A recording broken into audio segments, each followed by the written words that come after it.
की बहुत प्यारी सी कमेंट आई है कि सभी लोग पढ़ाई पे ध्यान दीजिए।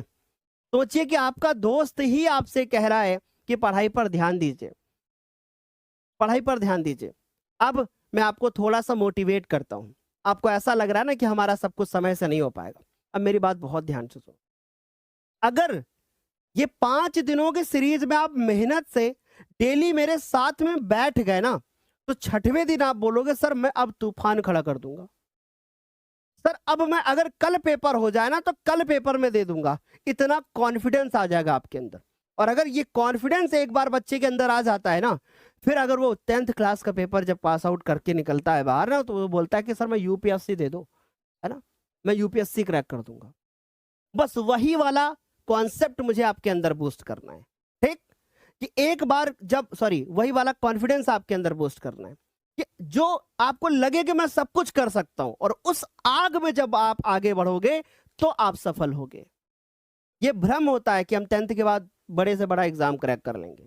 10th के बाद बच्चा निकलता लगता है आप नीट और जेई मेरे लिए कुछ नहीं है, मैं चुटकियों में निकाल दूंगा, मैं तो यूपी टॉपर हूं भाई, है ना। लेकिन वास्तव में ऐसा नहीं होता है। लेकिन वो जो कॉन्फिडेंस आगे लेकर के जाता है ना बच्चे को, वो बहुत होता है। ठीक, और आप यकीन मानो ये 5 दिन बैठो मेरे साथ, फिर आप बोलोगे सर मैं तो एकदम धुआं धुआं कर दूंगा। इनका नाम है इंशा। सर मैं 97% लाना चाहती हूँ और यही चीज बार बार स्पैम करके भेज रही है। इंशा जी आपसे एक छोटी सी रिक्वेस्ट है, यदि आप 97% लाना चाहती है तो रेगुलर आप इस चैनल को फॉलो करो, क्योंकि आपको ये पता होना चाहिए कि पूरे प्रदेश की दूसरी रैंक इसी चैनल से पढ़ी हुई है। अभिषेक की बात कर रहा हूं मैं। तीसरी रैंक में सिमरन इसी चैनल से पढ़े हैं। ठीक है, आप इस चीज को ध्यान से नोट कर लीजिए। छठी रैंक में हमारे पास रिया, शिवानी, ये बच्चे यहीं के पढ़े हुए हैं। ठीक है, उसके बाद और 7वीं रैंक में सिद्धि यहीं की पढ़ी हुई है।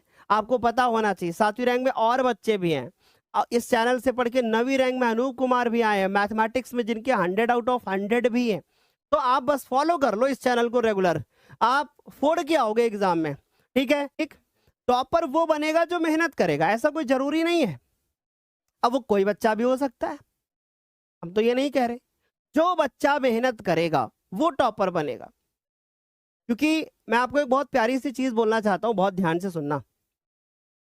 कोई एक गुरु सिर्फ किसी एक शिष्य को शिक्षा नहीं देता, वो सभी को शिक्षा देता है। लेकिन उस शिक्षा को जो शिष्य बेहतर तरीके से रोज उसको सुनकर ईमानदारी से पढ़ाई करता है या शिक्षा लेता है, वो धनुर्धर बनता है। समझ में आ रही है मेरी बात? वो बनता है एक अच्छा शिष्य और उसी को सफलता प्राप्त होती है। क्योंकि याद रखना, एक गुरु के अनेक शिष्य हो सकते हैं, लेकिन उनमें से सफल शिष्य वो होंगे जो गुरु की हर आज्ञा का पालन करेंगे। तो अब आप ये बात मैंने बहुत बड़ी बोल दी है, नोटिस कर लो।